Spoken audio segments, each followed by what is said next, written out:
Hey guys, it's Scott with Scotty B Cards. In this video today, I want to show you some of my PC. I've been asked a bunch of times who I PC, what cards I collect, what I'm investing in, so I thought it'd be fun to show you probably the one player I really collect the most of. I collect two players a lot, Mike Trout and Mookie Betts. I'll be focusing on my Mookie Betts collection. I'm only going to show about 20 cards, so I don't want to keep you too long. I'm going to kind of tell you the story behind the card, what I paid for it, roughly what it's worth. Hard to say with not many sales happening with a little bit of a dip in the market, but I'll give my best estimate.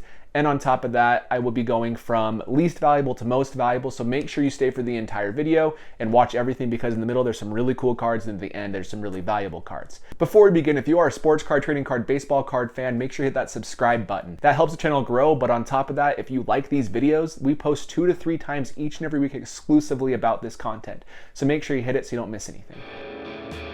Okay, so there's not really anything behind this list besides I tried to eyeball it to see which ones are worth the most, and I made the list based off of that. So right off the bat, you can see my very first Mookie Betts rookie card. This is the 2013 Panini Prism Draft Picks. This one is numbered to 75. I actually just barely picked this one up. I actually looked at the card when I got it, and it has a corner ding at the very bottom you can see, but besides that, the card looks really good. So I'm hoping between SGC, BGS, or PSA, I could get a 9 out of it, but it may be an 8, but that's okay.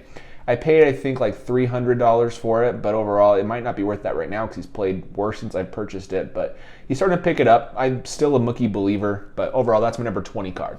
At number 19, we just have a classic. It is just a PSA 10 update. This card was about $1,000 like 3 months ago. It is now dropped all the way down to, I believe, $360 to $380. I bought this on the dip at $450, so I still overpaid a little bit, but I just wanted to get another one. And overall, I'm happy with it. I think they'll go back up eventually to that $450 mark as long as base cards pick back up.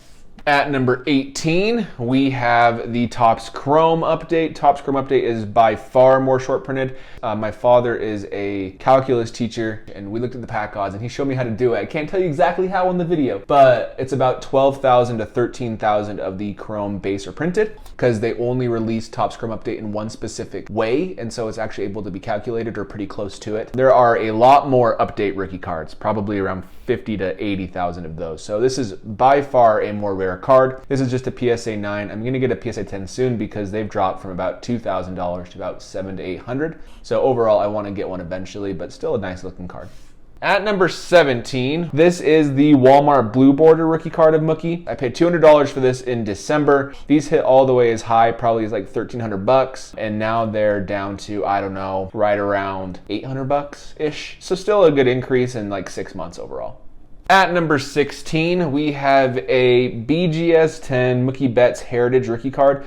There's a lot of BGS 10s that you always wonder if they're really a 10. This thing looks perfect. When you look at it in person, all the corners, edges, everything looks great. It's a little off center left to right. If it wasn't for that, it would be a black label. This one I paid $400 plus a Jason Tatum select rookie card. So still not bad. That was when Mookie Betts was starting to get hyped up, and I think in January. But overall, I'm still happy with it and the price I paid for it. This was a Pop 22. I did not check before the video, but I don't think any more of these are going to be graded as well as this. It may go up a little bit, but it'll never be over 50, which is really awesome. At number 15, this card actually had its own video on the channel, but this is the Japan Fractor from 2014 Bowman Sterling. This is numbered to 25. This card was stolen in the mail and then later returned as it was getting sent to grading. It was an interesting situation after we complained to the USPS about it. I'm guessing the person who ever opened it didn't realize Mookie Betts was a good player, probably didn't see an autograph and didn't care or didn't even know what baseball cards were. So this one I only paid, I think, $100, $150 for last year before the season started. I like Sterling. It's a very underrated product. Plus, I loved the galactic look. You know, it really looks similar to the one-of-one Prism rookies kind of. But on top of that is the Mojo refractor. So not bad. And at number 14, we have actually a pretty recent purchase that I made. I bought this at the peak of sports cards going up. I paid $800 for it. One sold on auction for $300, but that was just barely. That's when he's been playing really bad. I still think this will easily be a $1,000 card because it is Mookie Betts' only true RPA on-card autograph with his full name. Really rare to see his full name, and the RPAs are numbered to 99 or less. So I think it will be fine in the long run, but it's always tough. I think we all took some losses on our purchases from this last February and March. But I'm still happy with it. I wouldn't have done it any different because the card I sold to cover this card is also worth less. So basically I'm even on the actual investment. At number 13, we have another 2014 Topps update. This is the gold parallel. I just got this back from PSA. You probably saw my PSA reveal if you watch the channel often. If not, go check that one out if you would like. But this card I knew would be close. It has the two bottom white corners. Those are the only problems. If one of those corners was perfect and the other one was white, it might have been a 10. If they both were not super white, it would definitely be a 10 because everything is fantastic on the card itself. Number to 2014, sounds like a lot, but realistically, that's super scarce. So this one I only paid $70 for, and I think these go for about $800 right now. At number 12, we have another Mookie Betts. This one is the Target Red Border. I got this raw. I paid $150 for it. These go for probably $1,100 to $1,200 now. I got this graded myself. There are a couple little surface indents, if you can see it right there. And that was the only real issue. That bottom left corner is not perfect. But I didn't know if that dent right on his arm would cause it to get a much lower grade. But I figured it had a shot to be a 9 or it would be like a 5 just because PSA is so weird with stuff like that. Got the 9, so happy with it. Definitely deserves the 9 in my opinion. That's such a small surface imperfection. It looks like more of the printing flaw or the production flaw than actual damage. Like I said, this one goes for about $1,100 to $1,200. They used to be more, but they've dropped a little bit as well. At number 11, we have the Topps Update Red Hot foil. This was from basically all formats, so I don't know exactly how many of these are printed, but this is a BGS 9.5. This is the no subgrade card. I got it for a lot cheaper because of that, and I was happy with it. I got this and another really rare Mookie Betts I'm going to show later in a trade for some Pokemon cards when Pokemon is at the peak of Pokemon time. I really wanted some Mookie Betts that a guy had. Mookie Betts was at his lowest, and Pokemon was at its highest, and so it just worked out in my favor on that one trade. But this Mookie Betts is the red hot foil, gorgeous card. 9.5s aren't super easy to get, so happy to have it. I would wish I had subgrades, but it is what it is. Not sure what these go for. They used to go for $1,500. I'm guessing it's probably around $800 to $1,000 at this point. At number 10, we have another update. This is probably one of my favorite Mookie Betts rookie cards. I wish I had more value, but this one I got on a PWCC auction for super cheap compared to where they were during the 2019 season. He finished runner-up in MVP voting and was the World Series champion. So it doesn't make sense why his cards dropped, but they did, and I picked all of them up. I paid $300, almost even. I think it was $304 for it. I remember one of those auctions, I have this thing, if I put the bid in only because I know if it would have gone for that amount, I'd be kicking myself. And this one, I put the bid in and won at $304 and then decided to sell a few things. My wife was nice enough to not complain. But this is the smiling in the dugout short print image variation of his base card, has the same US 26 on it. Really cool Mookie Betts card. At number 9, we have a really good-looking Mookie Betts rookie, one of the probably the best that I own. Just look at it. This is the Mookie Betts Bowman Chrome Prospects Blue Refractors. These go for a pretty good chunk of change. This is numbered to 250. The reason they go for a pretty good chunk of change is just because the blue is a traditional color. Traditional colors in Bowman go for a lot. 2014 Bowman had some of the craziest colors out there, just all over the place. Tons of cards numbered like 35, 25. It was all over the place. I don't think they do that as much anymore. They just have traditional colors and shimmers and waves and stuff, which I prefer. You know, you have red shimmers versus just like a random card numbered to 10, like a purple. I think they had purples in 2014. But the point is, I really like this card. This one I actually got in a trade as well. I traded at the time a Trae Young rookie autograph for it. Each of the cards worth about $400. This was worth $400. The Trae Young was worth about $400. It was a certified BGS 9.5. That probably goes for a lot now that he's doing well in the playoffs. This one definitely goes for more. One went for about $2,000. I bet this is at least $1,000 to $1,500. Not sure where. It is off center, definitely off center. I'm surprised it got the 9, but BGS said it was a 9. So it's nothing too crazy, but you can visibly see it. Aside from that, the card is in really good condition. At number 8, we're gonna get into some bigger cards now. This is the Real One autograph. This is from the Topps Heritage High Number set. The High Number set was really interesting because it was a box set with 100 cards, all the rookie cards, and one rookie autograph in the box. So in order to get this card, you had to buy the box set, and you have not a super great chance of getting it. Mookie wasn't one of the rarest rookies that year just because he wasn't the most hyped up rookie, but in hindsight, he's probably the best from the class, him and Jacob deGrom. But this is a great card. I paid $500 even for it. These were hitting $2,000 to $2,500 not too long ago. I still bet this is $1,500 to $2,000 because they are such desirable rookie autographs of Mookie Betts. At number 7, we have a Mookie Betts Bowman Chrome Prospect Autographs. I paid $500 for this the day he won MVP. I was one of those terrible people that paid the top market price at the time in 2018. But it was a True Gem Plus with the bold autograph, and it's like, I need it. I needed to get one, and I knew they would go up because I believed in Mookie Betts long term. But this is a gorgeous Bowman Chrome autograph. I actually really like his Bowman Chrome autograph. I'm kicking myself because I had the chance to buy a blue True Gem for about $2,000 to $2,500, and I did not, and I bought some other stuff instead that went up about double, but not where the blues were at the time. I think the blues were around 10 to 15 grand earlier this year. They're probably around 5 to 8,000 at this point. But still a really nice card, really bold autograph. That's something I really enjoy about his autograph, is usually it doesn't streak very much at all, which is good. This one now, it was about $2,500. I bet this goes for about $1,700 to $1,800 now, but still a cool card. If there's ever a card that could possibly go up, it's this one. At number 6, we have the Topps Update Mookie Betts Camo.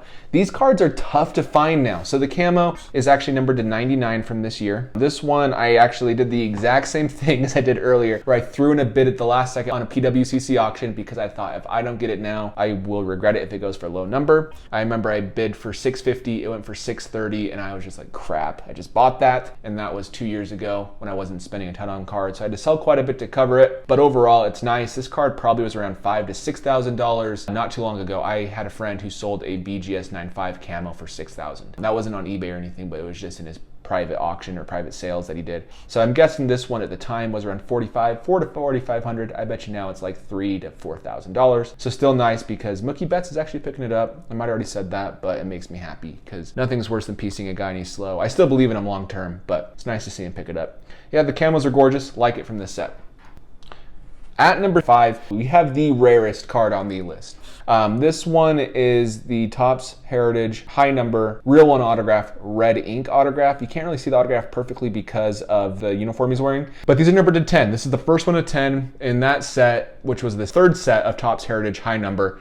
They had the autographs out of 10. The next year they had it out of the set it was designed after. So this would be out of 65, because I think this is the 1965 set. So nowadays it's out of 72 or 71. But this one is such a tough card to find. This was on eBay for $3,000 to $5,000 forever. And I always tried to offer lower and lower, and the guy would never take it. We were talking back and forth. Then he put it on auction, and I won it for only $650. At the same time I was picking up all these Mookie Betts cards. I was moving out of a lot of players to get them. The only issue you'll see is that top right corner, which is why it isn't graded. I still might grade it someday, but I don't want to wait forever to have this not in my collection, and I think it's cool regardless. I would not be surprised if someday these are worth a lot more. I know there was the PSA 10 equivalent of this. I think it was number 2 out of 10, and the guy was asking a ton of money for it. But this one, I bet you it's worth at least a couple grand, $2,000 to $5,000. However much people would pay for this card because it's so rare. At number 4, we have a Mookie Betts 2014 Topps Update Black Parallel. Just take a second to look how good the black and the red looks on the black and the red. Looks so nice. This one's numbered to 63. This card was one I picked up probably my very first high-end Mookie Betts. This is the card that got me into it. I paid, I think, $800-ish for it with 10% eBay bucks. So it was like $720. And the only issue is that bottom border is kind of white and that bottom right is white. I guess not the only issue. This back left corner has a little ding on it too. But I still think this had a real shot at an 8. So a 7's tough, but it is what it is. These are extremely hard to find, so I'm happy with it. Plus, I think it's his best looking parallel from the set. If you can't tell, I completed the rainbow aside from the 1 of 1 and the out of 10 acetate of this card, which leads into our next card, which is my most recent big purchase. It's the 2014 pink. The pinks are out of 50, and this one took forever to find. It was my 2021 resolution for the New Year's. My sports card resolution was to get this card. The only one that was listed on eBay, I remember watching it go for $300 on auction, but the card was beat to crap. It was in really bad condition. The corner was non-existent. It's like almost rounded. So I didn't buy that one, but then this one was listed for $15,000. And I again messaged the seller back and forth, and at the very peak of Mookie's hype and the market, I paid a pretty high price, but I did not pay anywhere close to $15,000. I just paid around $4,000 for it. But the good thing about this card is I don't think it's dropped all that much. If it has dropped, it's probably maybe down 25%, but long term, I still believe in the card. And none of the money I put into this card, none of the money I put into any of my cards is my own money. My wife wouldn't let me do that. So I will buy a card, hold it, sell it, once I buy a new card. So I'm flipping cards literally for the purpose of buying other cards, and that's what I did here. I sold a BGS 10 Mookie Betts Topps Update as a Pop 34 at the time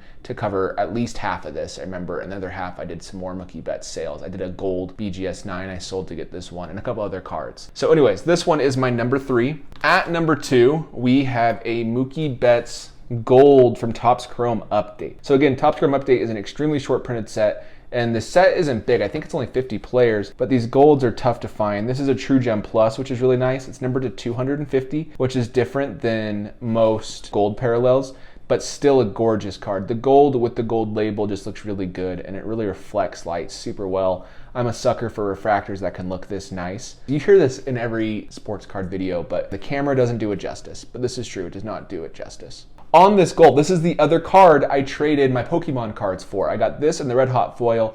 Another person got a bunch of Pokemon cards that I had purchased and held from when I started a card shop, which is a whole nother story. I bought some extras for myself and it worked out really well in my favor. And then I sold them a really rare Charizard card, or traded a really rare Charizard card for this one. I'm really happy I got it. I don't think he's too mad at me for it. He's a friend of mine just because he knows I'm such a big Mookie Betts collector. But overall, really happy with it, which leads us into number 1 to complete the Mookie Betts Topps Update and Topps Update Chrome Rainbow, which is the Topps Chrome Black Refractor.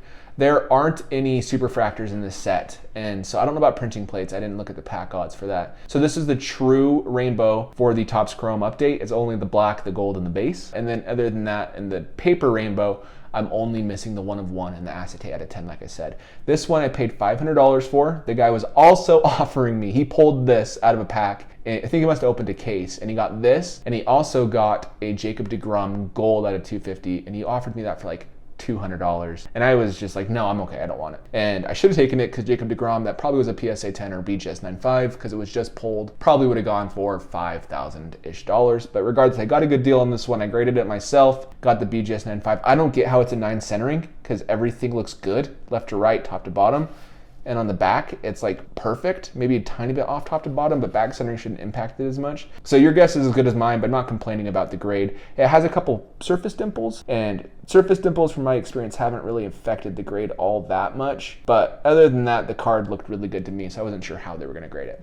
So anyways, guys, that is my top 20 Mookie Betts rookie card collection. I just wanna say, if you are a collector, if you believe in a player, go after them, because you are the smartest person when looking at a specific player. If you do your own research, you can get in early enough on a player where you can make a killing on their cards. I've done really well with Mookie Betts, but overall, I'll never sell him. At least I won't sell him for a very long time because he's the guy that I love to watch every single day, him and Mike Trout. My Mike Trout collection's not as high end in regards to the card's rarity because, you know, if you had a card like this in Mike Trout, it's worth $100,000. It's crazy. Maybe not that much, but you get what I'm saying, $10,000 to $30,000. So it's not as rare, probably worth more, but not as rare. But regardless, I wanted to show my favorite current player. Hopefully you can pick it up even more from where he's at. Thank you for watching, guys, and I'll catch you in the next episode.